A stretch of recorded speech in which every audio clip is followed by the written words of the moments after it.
Remember Honolulu? As if any of us from the 81st Wildcats could forget it.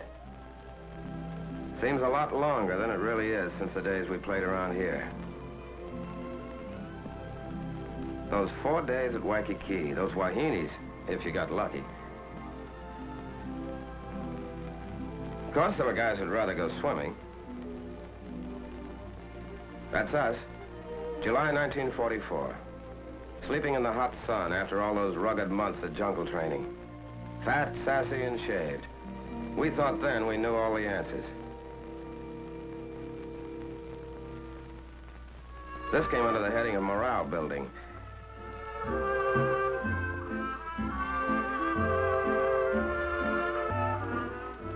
Of course, some characters needed more than others.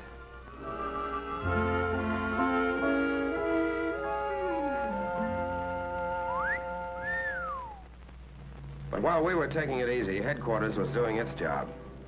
General Richardson, commanding general, Pacific Ocean area, and his staff were cooking up a different kind of party for us.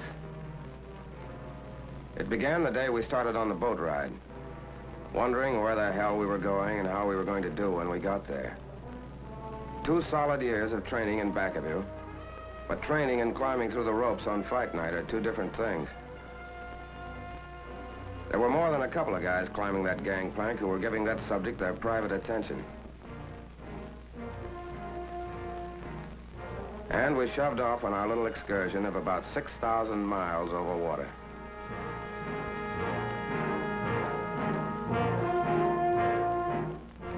We were going down under. That's all we knew. We'd have even been glad to see a Kapu sign if it were standing on dry land. Every man with a cabin to himself. Picture of a guy getting fixed up to go to a concert.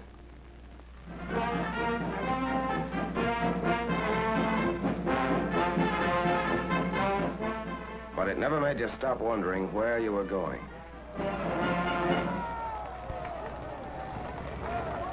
Time on our hands, so we figured out ways to spend it. With a few bucks thrown in for a side bet. One way of getting tired enough to climb into your bunk. Back to loser, bub?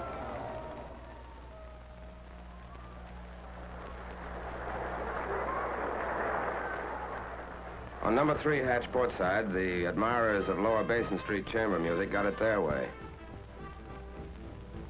Remember Curly Miller? The boy could really go to town.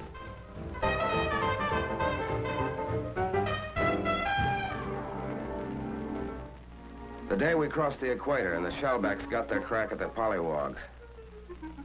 And there's still some of us in the outfit who take off at the sight of a curved stick.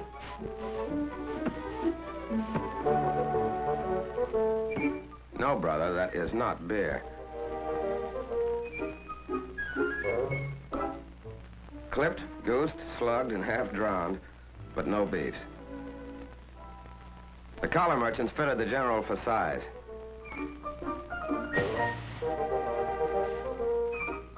The local barbers gave him a once-over lightly. Dental inspection. A rub-down at the club. The treatment's finished and the general's a shellback. When you look back now, you can remember a lot of laughs on that boat ride, but mostly it was just plowing along through that ocean, under that sky tent, and waiting, and watching for Jap subs or carrier planes.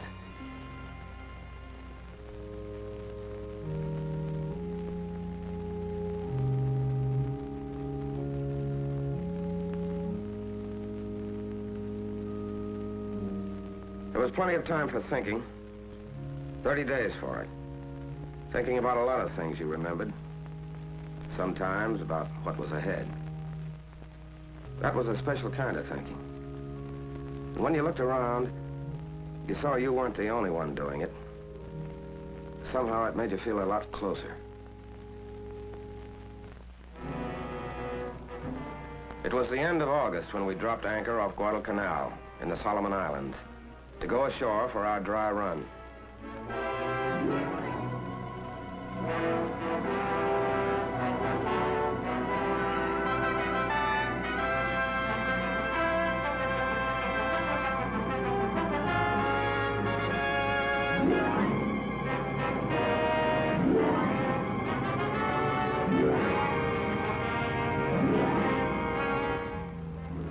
any Jap Kapu signs on the beach. But when you hit it, you got that quick flash about the guys who were here ahead of us at Guadalcanal and the job they did.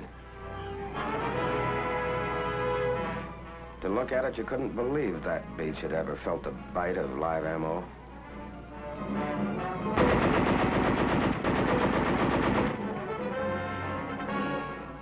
They said we did okay on the canal dry run. When we left the Solomons, we still didn't know where our next stop was, but it was getting closer. And when we got there, somebody was going to be shooting at us. All hands. All hands. Now hear this. The objective of this task force is the Palau Islands, 8 degrees north of the equator and 530 miles east of the Philippines. By occupying these islands, we will complete the sealing off of the important Jap strongholds to the east. Truk, Ponape. We'll help protect General MacArthur's right flank when he strikes against the Philippines. General MacArthur? Back to the Philippines? But what was our job going to be exactly? Anguar. That's our job. Southernmost of the Palau group. About 3 square miles of limestone and coral. Japs got a lot of their phosphate here. Okay, what do we do? The 322nd hits Red Beach in the northeast. The 321st will land on Blue Beach. 323rd stands offshore in reserve. General Miller and Admiral Blandy knew that the Japs were expecting us in the south. We were going ashore through the choppy surf under the narrow beaches in the north. Fan out fast until the 2 beachheads joined up, then move down the island. This was finally it. What the last 2 years had been for. We had the training and we had the weapons.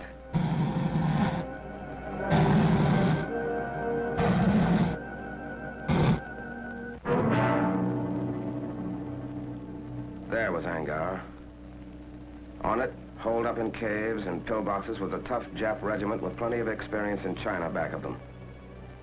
This was our first time. How were we going to do? Remember the morning of September 17th? The carriers opened the show.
Okay, first wave shove off. That's us. Let's go.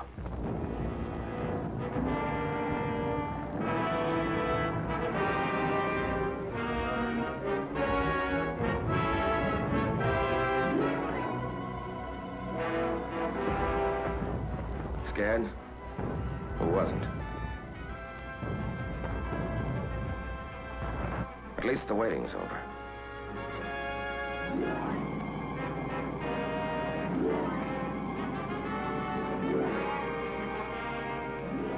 We piled onto Red Beach.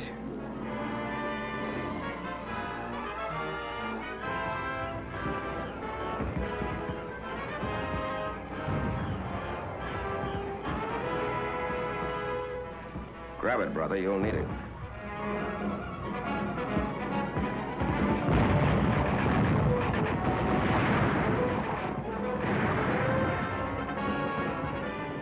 A 20-foot sand cliff to climb we didn't know about. And we were pinned down by machine gun fire and mortars. It helped to see other guys looking like you felt. But they were taking it too. That helped more. Blue Beach. Machine gun fire wasn't so bad. Our planes knocked out their mortars. But still no place to get caught with your pants down.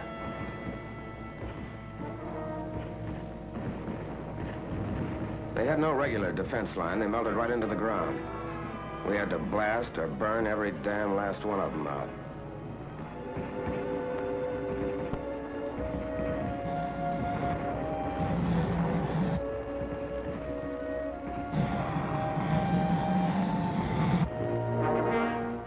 Naval artillery raised so much hell with Blue Beach, the Amtraks had a tough time making it.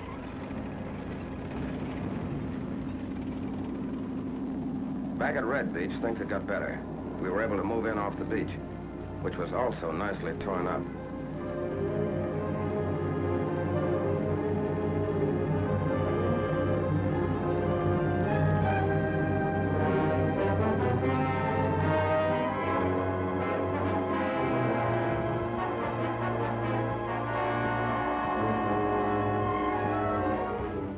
We started blasting them out of their rat holes with satchel charges.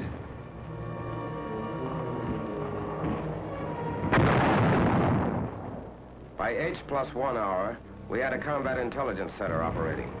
But we couldn't locate anybody for intelligence to talk to. They wouldn't come out alive.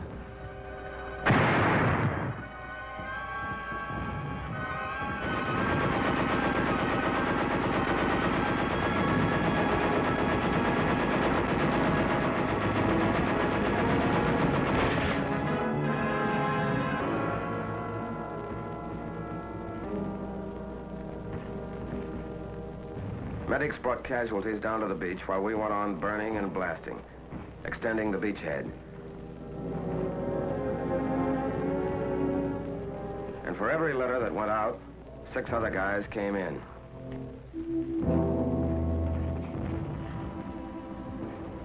As soon as we had a good toehold, landing craft started delivering in back of us, building up an ammo dump. The Japs were still on high ground to the northwest, with mortars. They hit the dump.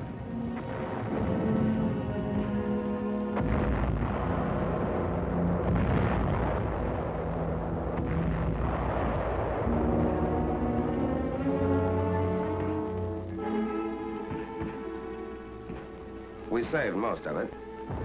But who wants to be a fireman at a time like this?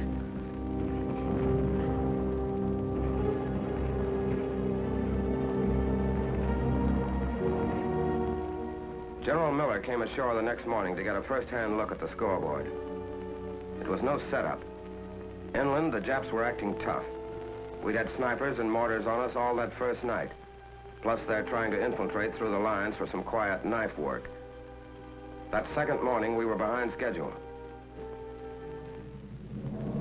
Red and blue beachheads still weren't joined up.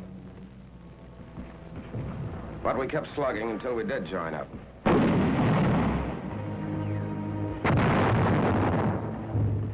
And all the time moving inland. Then we got to Shrine Hill. Remember? Caves 15 feet deep, dug out of solid coral. Entrances barricaded with coconut logs, leaving firing slits only a couple of inches wide.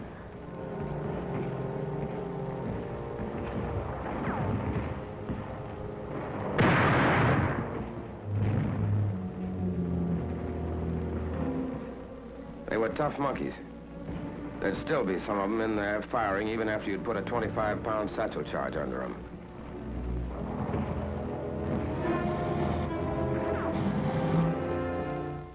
Tough, all right, but they could be had. So we took Shrine Hill, one place where they wouldn't pray to their ancestors anymore. Then we got to Saipan Town. What was left of it.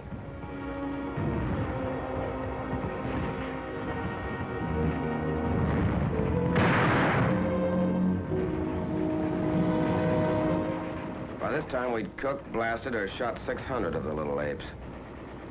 And had what we came for, including the phosphate plant.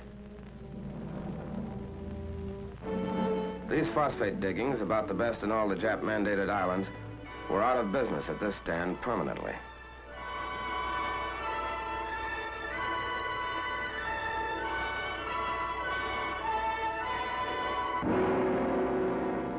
We weren't taking chances. They know how to hide like the murdering weasels they are. We heard that some of them were still on high ground up to the north. But by the end of the third day, we'd shoved them back into the northwest corner in the southern tip of the island.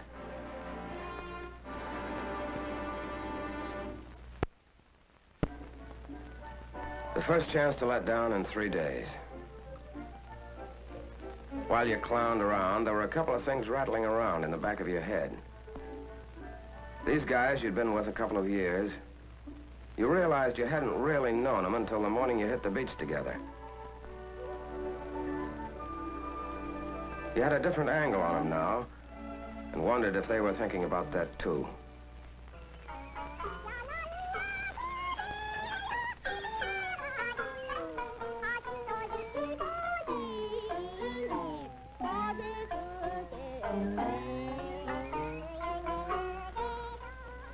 While all of this had been going on, our 321st pulled out for Palau Island, 6 miles to the northeast.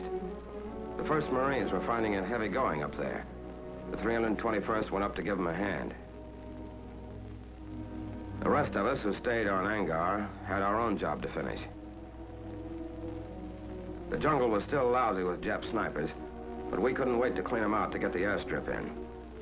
With a rifle covering every couple of axes, the aviation engineers started hacking out the strip. The sooner it's in, the sooner we can use it as a base to plaster the rest of the Palaus.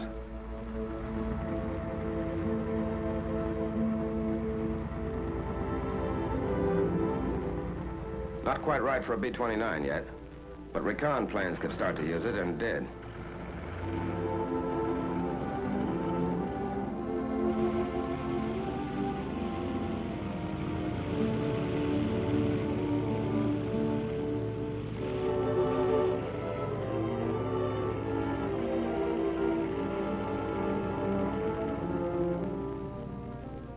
That island way in the background is Peleliu, where our 321st was battling Japs.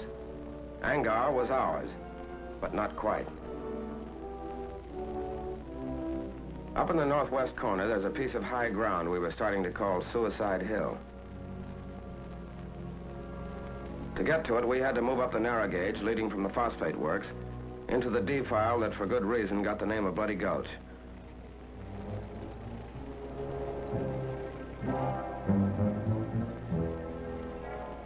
There were plenty of Jap machine guns and snipers up there, too. A Jap 75, mounted on rails, kept poking out, firing, and pulling back into a cave. We couldn't see what the hell was going on up ahead, but the tanks could. They were checking with each other over the radio. Vincennes, repeat your last transmission. I did not hear. Over. I said we're stopped by enemy fire at the head of the gulch. Sea breeze, I think it's sea breeze, just got hit up ahead. Vincennes, this is Boober. I'm pulling Cherry back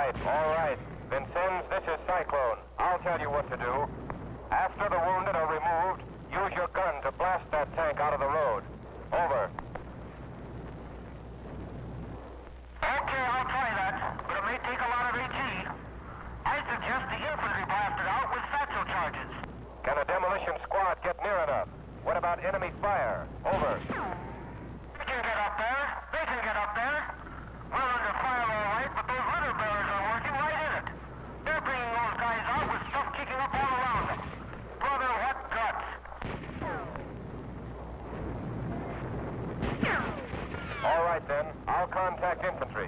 As soon as our wounded are out of the gulch, we'll blast. Will any combat vehicle to the rear speak to me? Come in, please. Over. Okay, Cyclone. This is Paul Contact. Over. I want you to warn all infantry in your vicinity to take cover. Get them off the rails. We're going to blast up ahead. Now, to any combat vehicle near there, pull back out of the way. Acknowledge. Acknowledge. I heard you, Cyclone. This is Rose. I'm right in there, but not too close.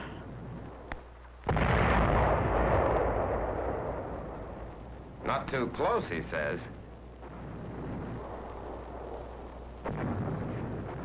But the way is cleared now for the 2nd Battalion to move through the gulch. We were going to start a little encircling maneuver. So we split up. Some of us went up the rise to the right.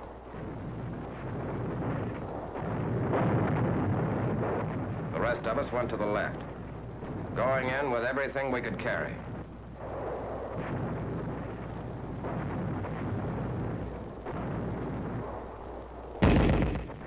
Yeah, and everything we could throw. It was going to be Suicide Hill for the Japs now. We had them really holed up now. We called back for mortars and 155s.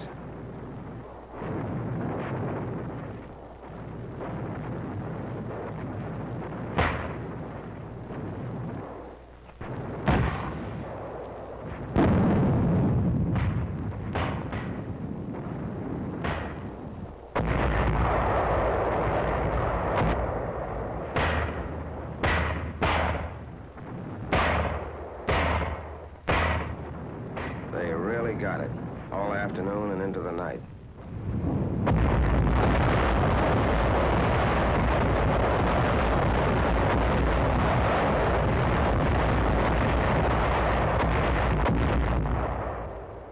That was the end of all real resistance on Anguar, and the end of our first fight. It had been no cinch. They'd poured everything they'd had on us, from 75s down. But we'd won our first battle. And we had a right now to call ourselves the 81st Wildcats.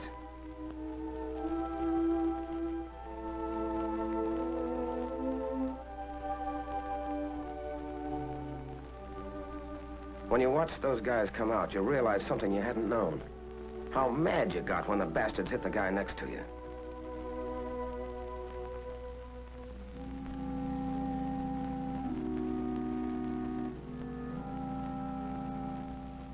Colonel Venable, our regimental commander, was hit by that 75.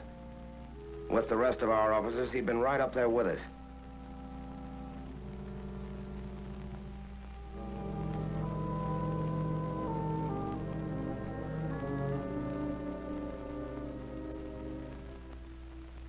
From the top down, the 81st had gone in and come out all right.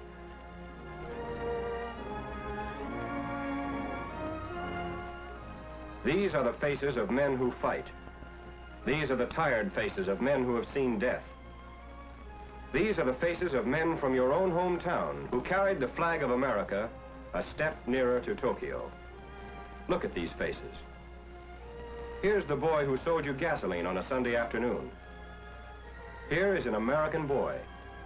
Looks tired, doesn't he? He is. Here's the boy who came calling on Saturday evening and took your daughter to a movie. Here's the boy that everyone predicted would make All-American when he went to the State University. But he didn't go. These men don't like war. But the enemy must be met and destroyed wherever he can be found. They know that. And so do you. Are you doing everything you can to help them? Are you buying war bonds? Bonds that pay for the weapons with which they fight? Bonds that provide places for them to rest and hospitals in which their wounds may heal? Are you buying war bonds to the limit of your ability to ensure that a strong and worthwhile America will be waiting when these men return?